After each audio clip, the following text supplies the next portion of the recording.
Magandang araw, magandang hapon at magandang gabi sa mga kababayan natin sa iba't ibang panig ng mundo at syempre sa iba't ibang panig ng Pilipinas.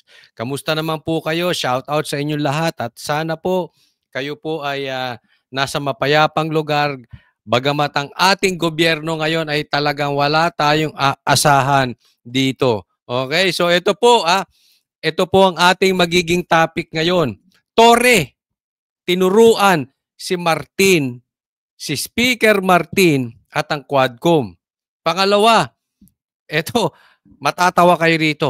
Franz Castro, biglang nabahag ang buntot kay BP Sara. Ayan po. So wag pong kakalimutan, bago po tayo magsimula, i-like nyo po tong video na ito nang sa ganun mas lalong ikalat ito ni YouTube. Ayan ha, konting palambing, like. At doon sa mga hindi ko pa po subscriber, ayan, please click nyo yung subscribe button and yung notification bell nang sa ganon, pag ako'y naglabas ng video, sana ay mapanood nyo po agad-agad. So maraming salamat sa magla-like at magsa-subscribe. Eto na po, sisimulan po natin agad-agad dahil kay Coach Oli, ang bida ay ang balita. Eto po pakinggan po natin kasi may sinabi si BP Sara tungkol doon sa nadadamay yung kanyang mga staff.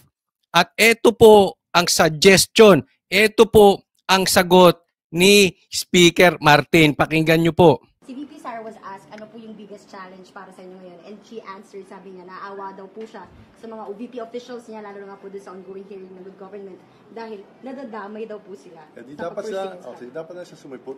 Ayan, simple. Okay? Nadadamay at saka yung chief of staff nga ay pinakulong, pinakontempt ni Castro at ang kanyang mga alipores. Itong mga alipores ni Martin. So, matindi po ang nangyayari. Ang isang convicted, baligtad na po ang isang convicted nakalaya tapos nag-iimbestiga. Number 1, kabaliktaran.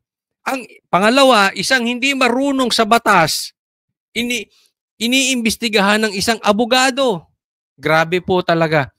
Iba na po talaga ang style ng budol-budol ngayon. So yan po ang inaano ni BP Sara na nadadamay yung kanyang staff, especially yung kanyang chief of staff na ikinulong. Anong sagot lang ni Martin? Di umattend siya. Ulitin natin pakinggan nyo sa sagot niya. Dapat na siya sumipot at mag-oath at salita at mag-explica kasi lahat ng mga opisyalis niya. Ayan, So, dapat na siyang sumipot, mag-oath. Natandaan natin, hindi po nag-oath si BP Sara at mag-explain sa Quadcom. Yan ang sagot ni Martin. Siya lang yata may alam kung ano nangyari sa mga pondo. Kaya dapat siya na mag-explica. So, si BP Sara lang daw ang nakakaalam dyan sa mga pondo na yan. So, siya mag-explain, siya ang pumunta. Huwag na lang yung bigay sa mga officials ng OVP o sa DepEd. Siya na lang magsalita. Yun na lang po. Yan, teka muna Maganda. Maganda yung sinabi ni, maganda yung sinabi ni itong si Tamba. Pag-usapan po natin. Ito po, tingnan po natin Ako, Martin. Speaker Martin, meron lang akong tanong sa'yo. Tanong lang naman to, huwag ka magagalit, Tore. Kasi alam mo naman ikaw nagdidemanda ka di ba? Dinemanda mo nga yung mga taga-SMNI di ba? Pati si Banat ba, dinemanda mo. Baka mamaya, pati ako damay mo. Walang ganuna. Nagtatanong lang tayo, Tore, Pagka mali, di mali. Pero sa tingin ko, tama O kayo, pakinggan nyo to, sasabihin ko kung tama. Si Tore, tanong lang, tinuruan mo ba si Martin at ang Quadcom? Tanong lang yan. Kasi alam mo kung bakit? Kayo tumingin kung tama sasabihin ko. Parehas ang style nila. Iisa ang script. Hindi nyo na po iisa script. Anong ginawa nito si Tore? Naalala nyo yung siege dyan sa KOJC? Hindi nila mahanap si Pastor Kibuloy. Alam nyo yan. Wala si Pastor Kibuloy doon sa KOJC compound. Wala nga siyang kaalam-alam, sumuko na si Pastor Kibuloy Ilang libo silang pulis doon, wala silang alam pare-parehas. Nagulat na lang siya, sumuko. Hindi niya alam kung saan. So sa madaling salita, wala talaga silang alam kung saan nandoon si Pastor Kibuloy. Anong style ginawa nila? Hino-stage nila yung mga taga KOJC. Hino-stage nila yung nasasaktan ng KOJC. Pinasok yung katedral. Ang katedral po, para doon sa iba-iba kasi tayo ng reliyon. Pero dito po, kumbaga sa Muslim, ata ay moske. Doon kayo nagdadasal. Sagrado yun. Ganun ang ginawa nito sila Torre. Naghukay sila doon sa eskwelahan. Marami pong video doon. Well documented po yun. Yan po ay alam ng taong bayan. Anong ginawa para walang makapasok sa eskwelahan? Hindi makapagdasal ang mga taga KOJC. Nang sa ganun, huhulihin ang mga taga KOJC. Yung huling araw, naalala nyo? Huhulihin yung mga taga KOJC. Pati kami media. Ang dami pong SWAT na dumating doon nung huling araw. Para takutin. Para i-hostage kami. I-hostage ang mga taga KOJC. I-hostage babuyin ng katedral. Para Kasi hindi nila mahuli si Pastor Kibuloy para sumuko. Iisang style nito. Iisang style ni Martin. Tingnan nyo yung sinabi ni Martin. Nadadamay yung kanyang staff. Di ba? Nadadamay. Anong solusyon ni Martin? E di magpakita ka. Ikaw na mag-explain, BP Sara. Mali ka ron, Martin. Hindi ganon. Kasi yung manner ng iimbestigan nyo diyan sa confidential funds, mali. Yung pag-contempt nyo diyan kay Attorney Lopez sa Chief of Staff ni BP Sara, mali. Yung pag-iimbestigan nyo is in aid of legislation, hindi para desisyonan kung guilty si BP Sara or hindi. Kaya mali po yan. Kasi nakafocus kayo sa mga Duterte. Hindi nyo iniimbestigahan, hindi nyo hinahanapan ng batas. Sinisikil nyo ang mga Duterte. Sinisiraan nyo ang Duterte sa taong bayan. Ganun lang po yun. Kasi kung meron kayong matibay na ebidensya, bakit pinagpipilitan nyo dyan? Dalhin nyo sa korte at pag pinatawag ng korte si BP Sara at hindi siya pumunta, yan pwedeng ikulong. Kasi may karapatan ng korte dyan. Ano ba kayo? Anong ginagawa ninyo? Yung ginawa ni Torre. Kaya nga ang tanong ko, ang nagtuturo ba sa inyo ng style ay si Torre? Or ikaw, Martin, ang nagturo ng style kay Torre na para hostage, di umano, ang mga taga KOJC? Di ba? So sino nanggaya? Sinong nagturo? O sinong tinuruan? Dalawa lang yan. Tinuruan ka ni Torre or ikaw tinuruan mo si Torre ng gagawin sa KOJC. Kaya ang style mo ngayon, ang script mo ngayon, parehas ng script ni Torre. Kasi mali po Mali. Hindi dapat na babanatan yung staff kung hindi nga nila alam yung confidential funds. That's why it is confidential. So, kung lahat ng staff niya ay ikukulong ninyo dahil hindi nila masagot yung confidential funds, tama ba yun? Tama ba yun, Martin? Sa tingin nyo, sa mga manunood dito, tama ba yun? Mali yun. Huwag nyo ipagpilitang sagutin o huwag nyo ipagpilitan na gusto nyo yung sagot na nasa isip nyo, yun ang isagot ng mga staff ng OVP. Para ngayon mapilitan, pumunta si BP Sara. Hostage po yan. Kulang na lang po dyan kidnapping. Castro, ano ka ba? Mangingidnap ka ba, Castro? Hindi ako'y nagtatanong lang. Mangingidnap ka, Castro? Para mapalabas nyo si BP Sara? Para mapalabas mo, Martin? Hostage? Para mapalabas nyo, mapapunta nyo dyan si BP Sara? Haharasin nyo yung nasa paligid. Hindi po magandang style yan.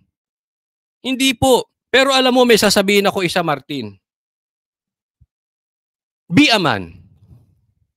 Kung gusto mong harapin ni VP Sara yan, sana pumunta ka rin. Magtanong ka rin. Di ba? Magtanungan kayo. Magsagutan kayo. Pero wag mong iutos diyan sa mga nakapaligid sa'yo, ikaw mismo. Alam mo, gusto mo ng style? Sigurado ako aatin 100% si VP Sara. Sabihin mo, Martin, ako pupunta doon mismo para tanungin ka. Pumunta ka lang, mag-usap tayo doon. Tatanungin kita, sagutin mo lahat ng mga tanong ko. Ako sigurado ko, hindi duwag si VP Sara. Pupunta siya ron, ikaw magtanong mismo. Kasi kaya naiinis din yan. Una, alam niya, sinabi naman niya yun eh. 'Di ba? Political persecution yung ginagawa ninyo. Obviously. And I choose to believe VP Sara rather than you. 'Di ba? Ala ka namang ikaw paniwalaan ko. Oh. Sino ba may mas credibility sa inyo? Sino mas maraming nagawa sa inyo? So ako naniniwala kay VP Sara, hinaharas nyo lang siya.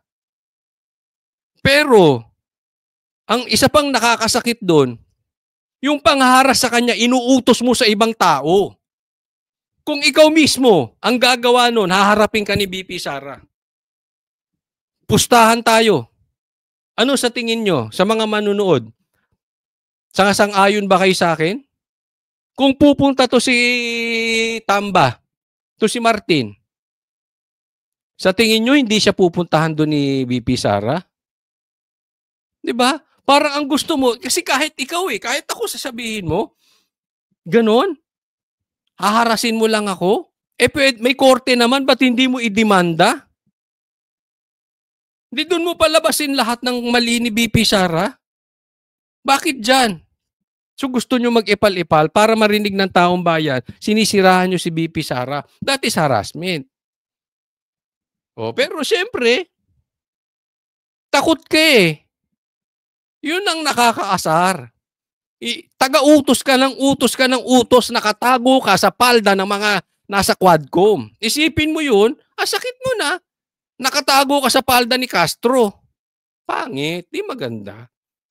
Ikaw na mismo magtanong. Di ba? Puntahan mo roon. Pambihira, oh. Well, anyway, babalik natin yun, ha? Pakinggan nyo pong muli. Oh.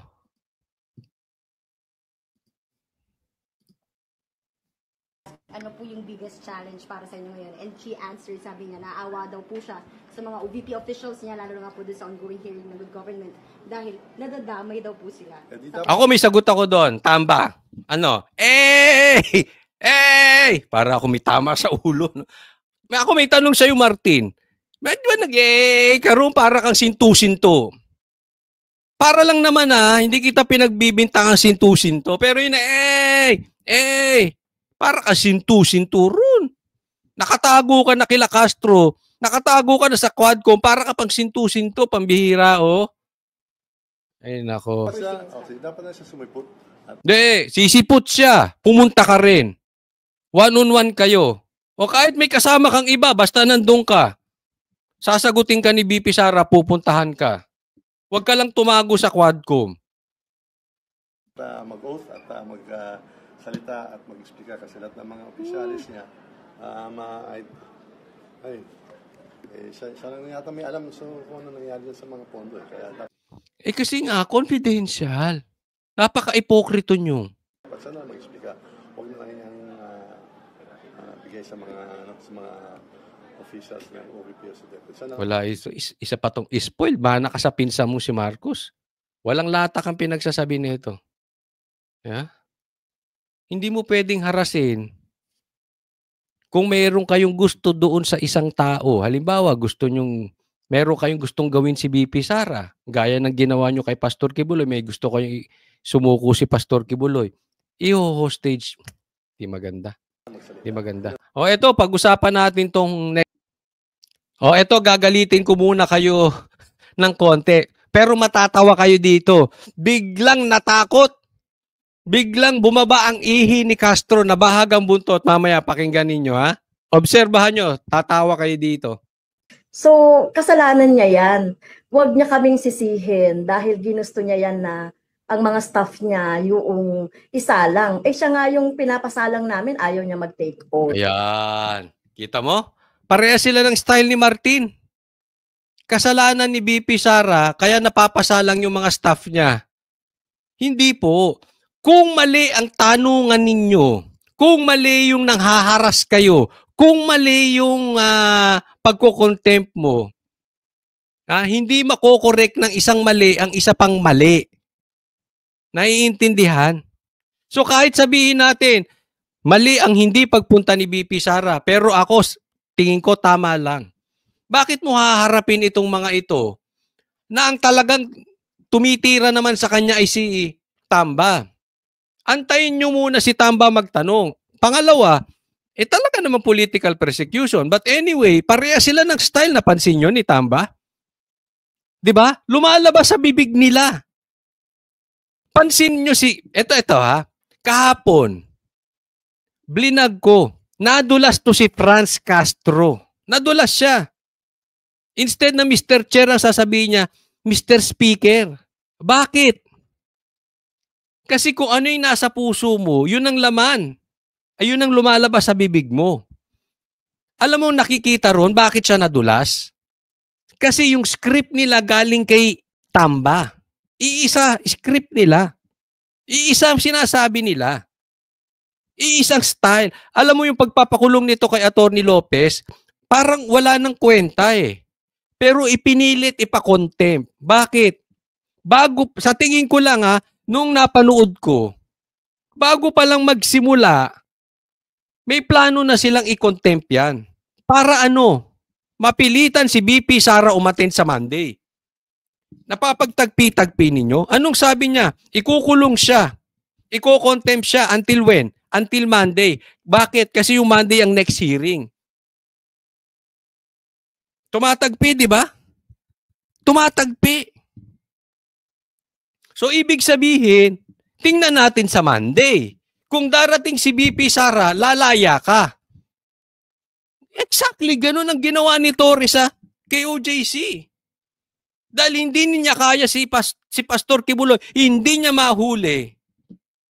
Hinostage ang taga kay OJC. Ganito to, ganyan.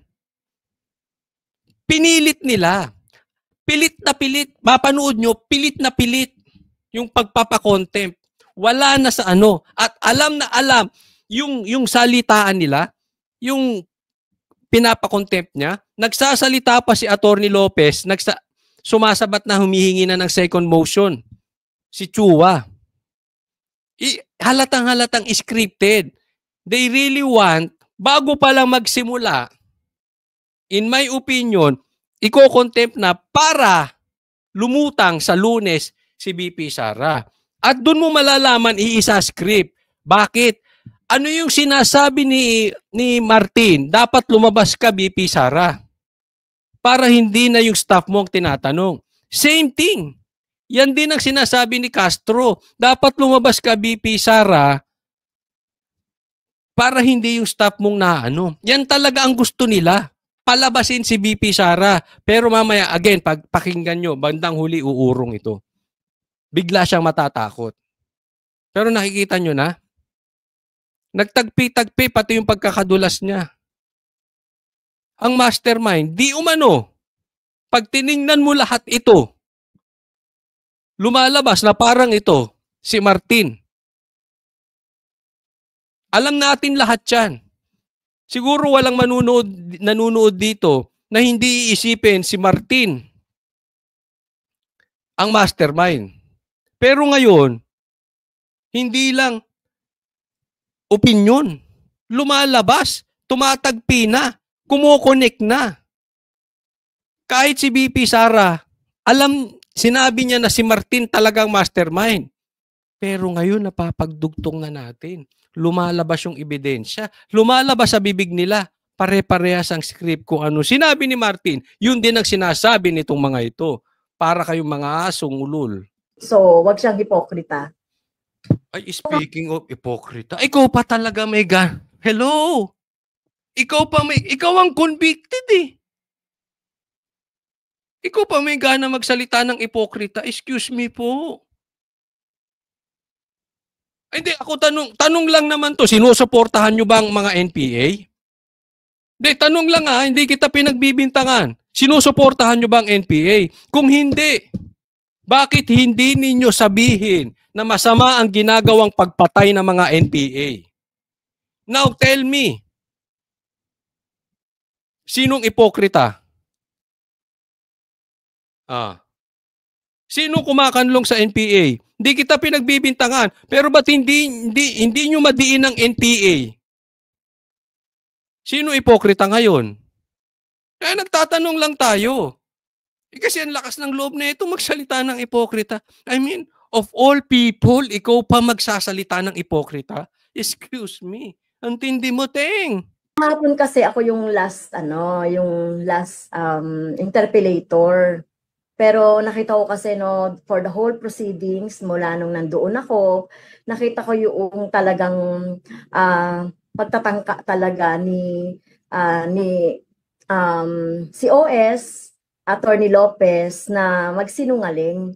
Yung style siya daw mag-last na parang si Paduano, no? Siguro kaya hindi nagsalita si Paduano, panghuli si Paduano pagka talagang may go signal na i-contempt si PRRD. Siguro hindi binigyan ng go signal na, oy, wag nyo i-contempt. Hindi. Wag nyo i-contempt. Kasi hindi nagtanong si Paduano, di ba, nung si PRRD ang iniimbestigahan. Nakakapagtaka lang. Ang ingay-ingaw, sigaw ng sigaw. Natakot magtanong. Baka magtatanong lang yon pag ang script nila i-go na ipapakontempt si PRRD. Pero nararamdaman nila, mag-aalsa ang taong bayan, wag i-contempt. Ito, tinuluyan.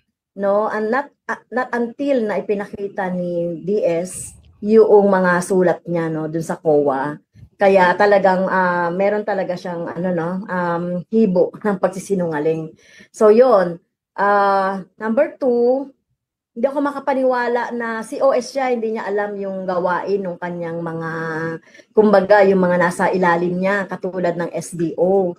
Hindi niya alam, no? At kahit na sinasabi niya, hindi siya pumirma sa travel document. Ang hina talaga ng utak na ito, nakakaasar. Confidential nga eh. Dahil siya naman talaga yung boss, no? As COS, siya dapat ang nakakaalam. Alam niya dapat yon. Pangatlo, ayun nga yung sulat niya na nabanggit pa ako doon na sinasabi niyang parang just for the sake of exposition daw ay ginawa ko yung sa confidential funds. Kaya hindi ba totoo? Hindi ba bakit hindi niyo dalhin sa tamang forum, sa tamang ahensya ng gobyerno kung saan dapat iimbestigahan? Paimbestigahan niyo sa ombudsman. Kung doon nararapat, paimbestigahan nyo sa korte. Bakit kayo nang kayo?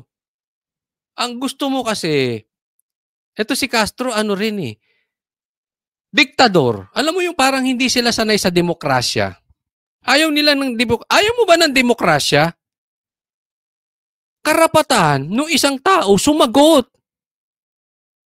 Gusto mo oo ng oo sa'yo. Ano ka, hari? Ano ba tingin mo sa sarili mo, Castro? Diyos? Natural sasagot yun. Kung yun ang nasa isip niya May importante namang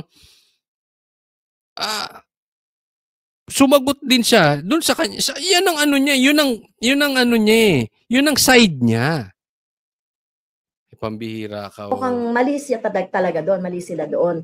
Kaya nga naglinaw ako doon. So, ang contempt, ang basis ng contempt ko ay yun na nga yung section 11 letter F, yung interference mula noong ni-raise natin yung issue ng confidential fund doon sa budget hearing. I don't believe that that's interference. That is due process. Pag may ginawa kayo, normal sasagot ang kabilang panig. That is not interference. Sumagot naman sa COA letter So, walang under the table na nangyari. 'Di ba? Official yung sagot. So ano yun? Demokrasya. May karapatan lahat sumagot.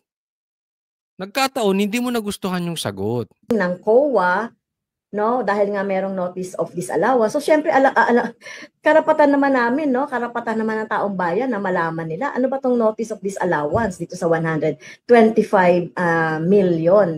Ang napaka-ipokrita mo, ikaw isa ka pa eh. 125 million lang eh. Hindi ko sinasabing maliit na pera yun. Pero for a confidential funds, sa tingin mo ba, walang hawak na ganyan sila Tamba? 125 million? Hindi, nagtatanong lang ako.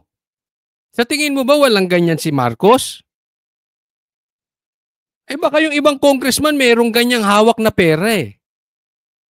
Sa proyekto pa lang. Ano ka ba? Nagtatanga-tangahan ka ba o talagang ano ka?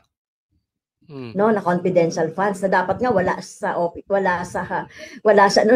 noon dahil wala naman talagang line item for confidential funds. So, karapatan talaga ng taong bayan na malaman yun, no, yung notice of disallowance na to. Kaya nag-motion ako for subpoena luces tecum para ibigay yung mga document, no? May mga basis naman yung mga sinasabi ko doon.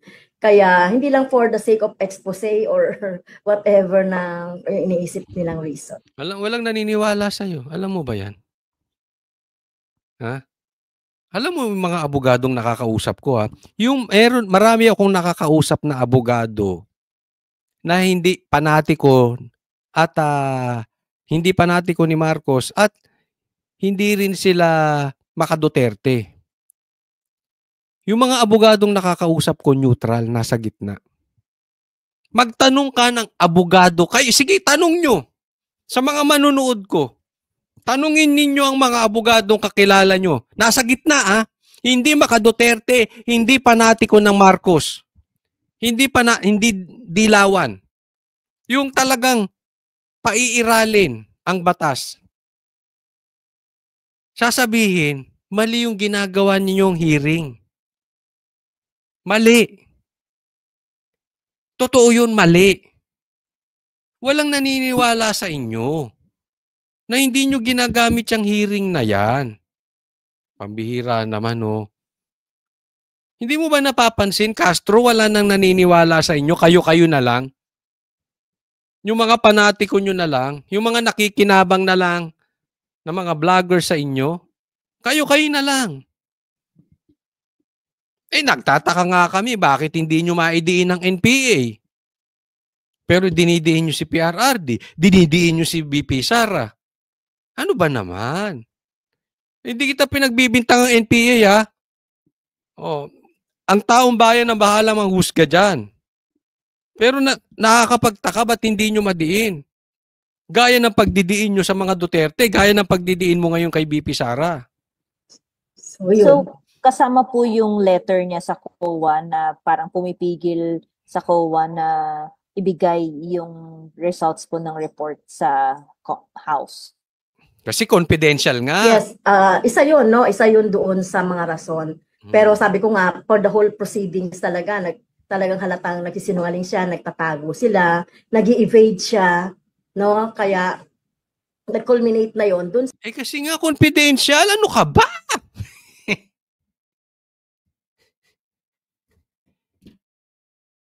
Pero, sige, for discussion purposes, nadja-justify ba yun? Yung pag-i-evade niya? Sa mga tanong nyo? Para i-contempt siya? Ang linis mo, Castro. Napakalinis mo. Sa letter, na talagang sinasabi naman niya sa letter na hindi ba sabi niya wala siyang alam sa confidential fund. Pero sa letter, siya nga yung sumagot doon sa audit observation memo ng COA. At siya din yung nagsabi na huwag magbigay ng records or anumang report sa House of Representatives. So ibig sabihin parang sinasabi niya ba, baliwalain niyo na lang yung sinasabing ganyan, no, kasi hindi request yun Nabasa ko Hindi binabaliwala. Sinasabi lang yung side nila. Natural, sasagot sila.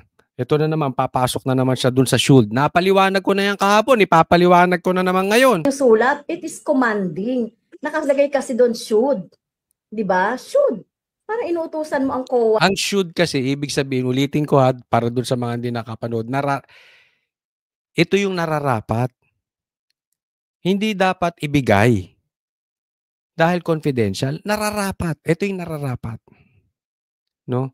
Kasi, kung commanding yan, iko-command nila ang COA, bubulihin ng COA, hindi magbibigay ng letter yan. Ha? Under the table ang galawan yan. Pag sumagot ka sa letter, sumagot ka, ibig sabihin, yun yung pagsunod mo lang sa demokrasya. Ganun talaga eh. Ganun ang proseso, may due process. Ito hindi maintindihan ni Castro. Na na wag magbigay ng report sa House of Representatives. Eh mahalaga. Sige, magtanong ka sa mga abogado na hindi bias ha. Kaya ako nagtataka doon sa mga abogado diyan sa Kamara. Hindi ba kayo nandidiri sa ginagawa ninyo? Ayun, tatanong lang. Iba nakakadiri? Alam nyo na pang-aabuso na yung ginagawa nyong hearing na yan. Gayon doon sa inquiry, sa probing na ginagawa namin. Kaya talagang talagang talagang napilitan na tayo na i-detain siya, yun. Ma'am, last na lang from my part. Antayin nyo to ha. Meron pong statement si Vice President Sara Duterte, pero I think this was before pa na-cite in contempt si Attorney Zulaika. Basically, sinasabi niya po, yung mga kasama niya sa OVP, kung makikita nyo, kawawang-kawawa sila sa pag-persecute sa akin, sa paghabol sa akin, sa paninira ng aking pangalan, nadamay ang kanilang trabaho, pati ang kanilang pangalan, referring to the House hearing po. Well, that is hypocrite. 'Di ba? Parang gusto naman niya talagang gano'n ang maging itsura ng kanyang. Castro, huwag mong gagamitin yung salitang ipokrito. Wag. Please lang, gamitin mo na lahat ng salita, wag lang yung hypocrite. Hindi bagay sa'yo. Hindi bagay. Mga staff. She should. Please yan na, hindi should ha. Please. Huwag mong gamitin yung hypocrite. Ikaw nagsasabi ngayon, she should be there. Siya nga yung dapat na sumagot doon eh. Oh. Pero ayaw niyang mag-take oath. Ayaw niyang magsabi ng totoo. 'Di ba? So, yung mga nag-take oath kasi doon, ina-expect talaga natin na magsabi ng totoo. Nakita nyo na? Yung sinasabi ni BP Sara na dadama yung mga nasa paligid sa kanya, yung staff niya. Sabi niya, she should be there. Nagagamit na siya ng should. Kaya pansinin nyo, yung gamit niya ng should ay dapat. Ang gamit ng should ng lawyer sa aking palagay, dahil yun nga ang pagsagot sa demokrasya, due process, nararapat. Ito dapat ginagawa natin. Pag confidential. Ito, yun ang gamit niya eh. So akala niya, dahil yun ang pagkakaintindi niya, yun din ang pagkakagamit ng Attorney Lopez. Magkaiba po kayo ang utak. Una, abogado siya. Ikaw medyo mahina ito eh. Pero for discussion purposes, pagpalagay na lang nating mali na hindi umatin si BP Sara. Hindi nyo dapat idama yung mga tao nasa paligid. Nadadama yung trabaho nila eh. 'Di ba? Yan yung sinasabi natin, hindi pwedeng itama ng mali ang isa pang mali. Dinadamay nyo eh. Para umatin si BP Sara. Pero sa akin lang, wag na umatin si BP Sara. Ako unless si Martin na magtanong. Oo. No, ayaw niyang gawin yon, kaya yung yung mga staff niya, yung tinawag natin, no? Sila naman yung mali. Gumagawa yung staff niyo ni ang haharasin niyo. Mali 'yon. Yung mga kumaga dirty works, 'di ba? Do sa baba. So, tinawag natin, mahalaga doon talaga yung mga nakapirma sa letter, which is si OS talaga, si Attorney Lopez, yung SDO, si Miss Acosta, at saka yung Siyempre yung in charge sa accounting, tsaka yung budgeting. So mahalaga namang mga tao yun sa baba niya para maliwanagan kami tungkol dito sa report ng COA, no? Sa report ng kung paano ba nagkaroon ng ganyang confidential funds. Di ako, medyo pasensya na. Medyo natatawa lang ako talaga. Mga Pilipino, gumamit naman tayo ng utak. Ganito yung mga klaseng ibinuboto natin. Kayo, ako hindi. Baka yung ibang may mga bashers tayo nanonood dito. Pambihira naman. Kita nyo yung pananalita. Grabe.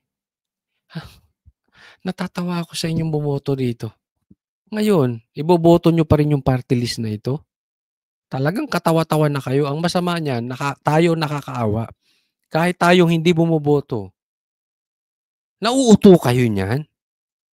Tingnan nyo nga itsura. Tingnan nyo nga ang utak. Tingnan nyo nga ang karakter, nauuto kayo niyan, binoboto nyo pa. Pambira naman, mga Pilipino. Mag-isip-isip naman tayo. At paano ginamit. So, kasalanan niya yan. Huwag niya kaming sisihin dahil ginusto niya yan na ang mga staff niya yung isalang. Siya nga yung pinapasalang namin, ayaw niya mag-take. Hindi niya ginusto yung isalang. Sino ba naman may gustong isalang? Kayo ang may gustong isalang yung staff niya. Ino-stage nyo nga eh. Dahil hindi nyo mapasalang si Sara, BP Sara.